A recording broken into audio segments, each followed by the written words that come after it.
hope you're doing well. Sorry for how I sound at the moment. I'm full of a cold and I'm not feeling the best. It's not COVID, don't worry, it's just a cold. I wasn't going to film this video. Then I decided, actually, no, I do want to participate in this readathon. Call me mad, I'm not sure. Is it a good idea to do 2 readathons in a month when you've only been reading a book a month for the past 3 months? Probably not. I really am determined to kick this reader's slump to the curb this month, and what better way to do that than to participate in 2 readathons. I'm already taking part in Becca's Bookoplathon. I've decided to take part in the Magical Readathon too. If you didn't know what the Magical Readathon is, I would very much encourage you to check out G's video. She's at Book Roast on BookTube. I mean, you probably already know who she is. I don't need to like introduce her to you. But if by the off chance you've never heard of the Magical Readathon before, the link to her video will be in the description, and it's amazing. Like, you've got to check it out. She's put so much time and work into creating the world and all the different characters, and there's loads of Google documents you can download for when you create like your character, and like all the different prompts. There's a map as well. Like, oh, it sounds so exciting. This readathon is called Aurelium, the Novice Path. So basically it's the novice path that we'll all be taking to get to Aurelium, which is like the dark academia school. You only actually have to complete 2 books to finish it, which is really doable considering that I'm doing another readathon as well. So hopefully I'll get round to reading more than 2 books. You can't double up on book prompts, so you have to have a separate book for each prompt. While you only need to finish 2, there is 7 prompts, and I'm sorry if you can hear the video in the background. What I've decided to do, I've kind of like finessed the system a little bit. 6 out of the 7 of the books that I'm going to be reading for the Magical Readathon are actually crossovers with Becca's Bookoplathon, just because I'm not going to read 14 books in a month. So what I'm going to do is read you out the different prompts, and then I'll show you the books that I've chosen for each of the prompts. The first prompt is the Novice Path entrance, and it's read a book with a map. Can you guess what book I've chosen for this? If you guessed A Court of Wings and Ruin, you were correct. Of course, it is a map of Prithian in the front. I mean, the majority of fantasy books have a map, don't they? Like, if it doesn't have a map, like, something's wrong, you know? And as I said in my other video, I am like 250 or so. Is it 250?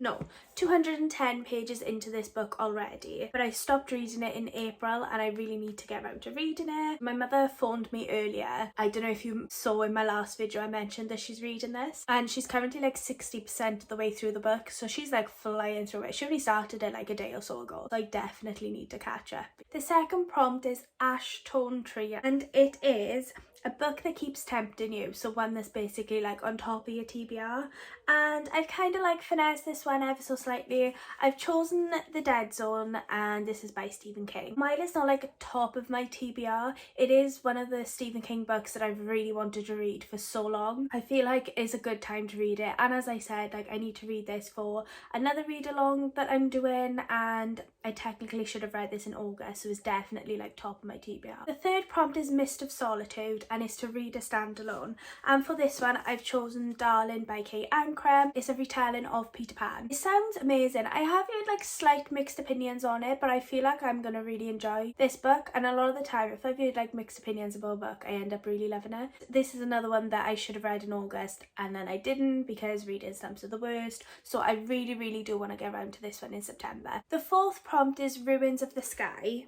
and this is to read a book about like ghosts, haunted houses, supernatural elements, that sort of thing. So for this I've chosen Cemetery Boys by Aidan Thomas, and as I've already said, this is a book I'm so hyped to read, and considering it's about Day of the Dead, this is definitely one that fits into the prompt perfectly. The fifth prompt is Obsidian Falls, and that's to read a thriller / mystery book. So I've gone with The Roanoke Girls by Amy Engel for this one. It's a fairly short book, so I'm really hoping that I'll be able to speed through this. I just need to read it because otherwise I've got to unhaul it because it's in my these books will... I'll just wait for the cats to finish fighting. They're not hurting each other, don't worry. They go through this every night. finished. Luna, Bilbo. Come here then, say hello.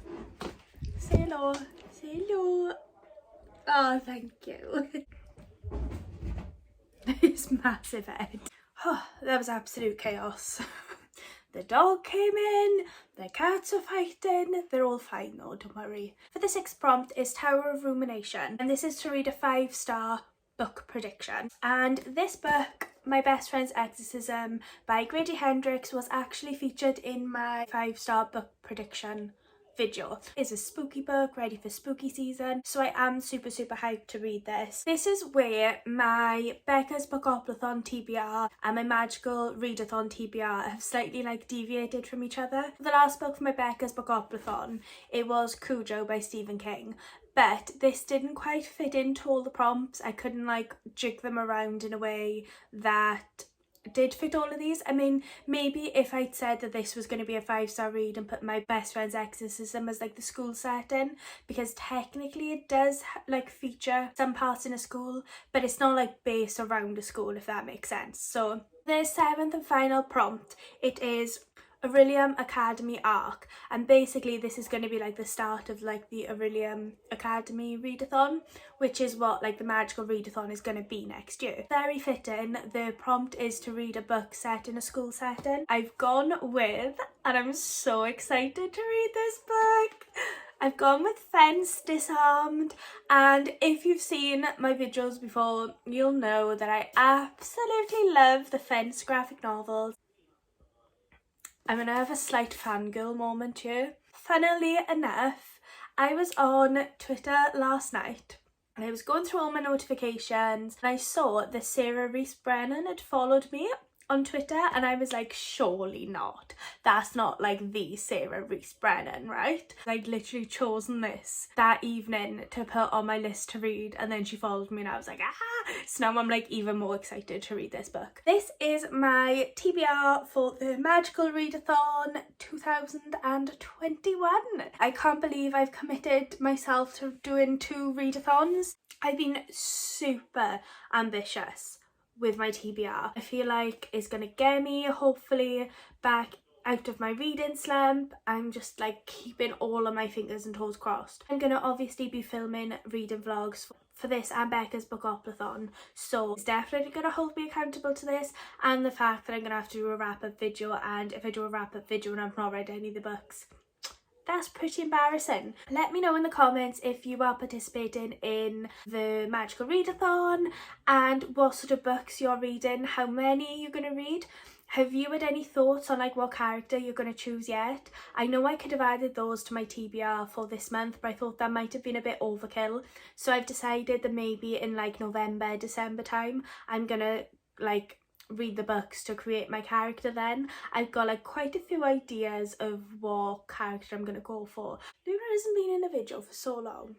She's literally, out of all the animals, she's the most precious of girls. She's such a big softie, you know. Thank you very much again for like all the support. Thank you so much for watching. If you do enjoy my content, it would mean so much if you wanted to subscribe. I've recently reached like nearly 420 subscribers, and like that's absolutely crazy. I'd love to get to 500 like before my birthday in October. I feel like that's really ambitious, but it would be like super cool. I will see you soon in another video. Bye.